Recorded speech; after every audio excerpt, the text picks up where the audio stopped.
Hi, I'm Maria Pierce, and I'm in the Surge Tech program. Um, I'm in my fifth month now. It's been a real struggle for me trying to juggle kids, work, school, clinicals, everything. And I have to say, my best advice would be time management is key, and I struggle with that month after month after month. I'm a procrastinator, so that doesn't help the situation any at all. Um, Being on time to clinicals is huge, and the clinic site does recognize that, and they take notes for if you're planning to apply there, or um, you know, ever want any of them for a reference. You have to make a good impression. You have to put yourself out there. Don't stand on the sidelines and expect things to be handed to you. You have to step up and take control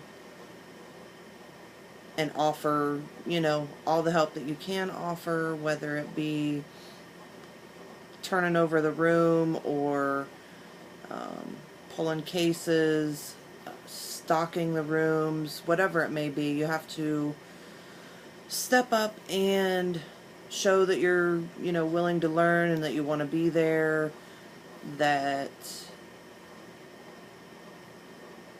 there's more to being a surgical technologist than just being there next to the surgeon in the OR. There's, a whole team of people that you have to work with every day, so you have to be flexible and willing to work with those people. Um, since I've been at Lima Memorial for a few months now, I have found that some people like students and some people don't.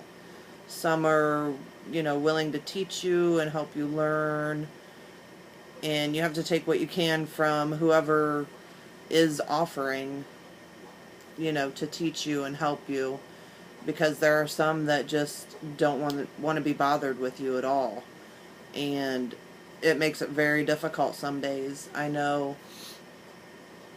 just recently I had a girl that I was precepting, or she was my preceptor, and I just felt like she was on my case all day long. But I just took, what she was saying basically with a grain of salt, because she was really rude and kind of nasty to me. So later, at the end of the day, I was talking to a girl in the locker room, and she said that the girl I was precepting with just doesn't like students, and, you know, she only does it because she has to. Um, and in my opinion, I mean, if you're not willing to help somebody learn, in my opinion, then maybe if you don't like your job so much, maybe you should just move on. Um, Obviously, I would not say that to her, but the thought did cross my mind. Um, you just have to be really open-minded and know that no matter where you're at or what you're doing, you're going to have to deal with all different types of people, different attitudes, different everything. And I'm finding that out every day. Some people are amazing and some people are absolutely not. Um, Something else I wanted to talk about was um, like the surgeons. All the surgeons are different. You have to read the preference cards and know what they want and what they're going to expect out of you. Be prepared. That's like the key thing, is being prepared. Um, show your confidence. Show them that you know what you're doing. Um, be willing to accept constructive criticism, and know that if a surgeon gets mad and yells or whatever, that it's not necessarily always something that you did. But I have found that being in the OR, it like changes everybody's demeanor, and everybody gets kind of tense and kind of stressed out. Um, and I guess that just comes with the territory, because you're dealing with a human life and you have to take every precaution. So if you're getting yelled at by a surgeon, just keep in mind that when he walks out of that OR, 9 times out of 10 you could speak to him in the hallway and he would be a totally different person. I have actually found that with several of them. Whether it be standing at the scrub sink, or just at the nurse's station or whatever. And if you say hi, good morning, how are you, how was your weekend, how's your day going, anything like that, then you typically get a really good response out of them. And then the minute they step in the OR, they're a totally different person. But I guess that just comes with the territory. So my suggestion would be always be prepared. Like, expect the unexpected, because you might think that surgeon is the biggest butt ever just from what people have told you, and then he could be totally, the nicest person you ever did meet. So just be open-minded and don't ever take anything anybody says to heart, because it's just a stressful environment and you're going to get that. So be prepared.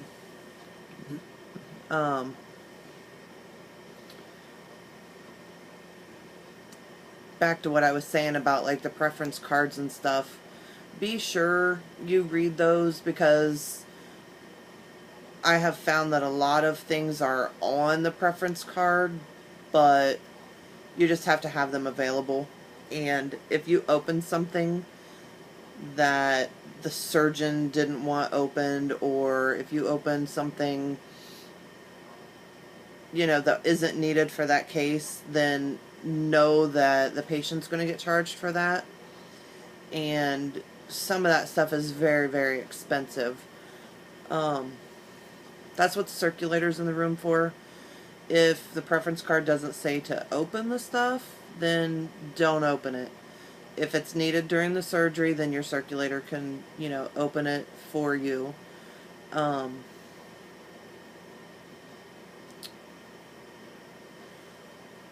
then that'll save everybody a lot of headache, and it'll save the patient money. And when you're, if there's, like, I have found that there's things on the preference cards that, I've never even heard of. And if you have free time, which typically just about every hospital you're going to go to, there is going to be some downtime at some point. And go into the stock room and just wander around and read all the labels and all the tags on the shelves, and look at all the different instrument sets, and the different sutures, you name it, dressings, everything. Because there are so many different things that, you think, oh, I learned that in school, or, oh, I seen that in school. And then you come across something and you're like, whoa, what is that? I've never seen that before, a day in my life. So you use all the spare time you have to learn, because it's not going to be handed to you. I am finding that out every day. It's a struggle for me. I don't know if it's just me or the lifestyle, that I lead, or what it is, but I struggle with balance every day. And maybe sometimes I haven't taken the best, opportunity that was sitting right in front of me to learn something more, or to, spend the 5 or 10 free minutes that I have to do homework, or, whatever it may be. Just know that school isn't just going to be handed to you, and a degree isn't just going to be handed to you. You have to work for what you have, and, you know, be prepared to make sacrifices. And I think when I entered school over 2 years ago, I thought I was prepared at the time, and, things change in people's lives every day. And I don't have a choice but to work while I'm going to school. And that makes it really difficult. Um, I'm at clinicals 7, 8, 9 hours a day, and then I have to go to my job, which I actually have 2 jobs outside of my clinicals. Plus, I have to have time for homework and, you know, Wednesday nights for school. And there's times when I have just had to, you know, pick and choose. And I have to pick my family and my lifestyle over doing homework once in a while, and that's gotten me into trouble. Um, it just makes it harder on myself, because when I'm at work, I can't do homework. So if I'm doing homework and I'm not at work, then I'm not making money and I can't pay my bills. You just have to juggle, learn time management and juggle. Um, do everything you can every minute of the day to get things done and to get through this program, because it is tough. I'll be the first to admit. And just do your best.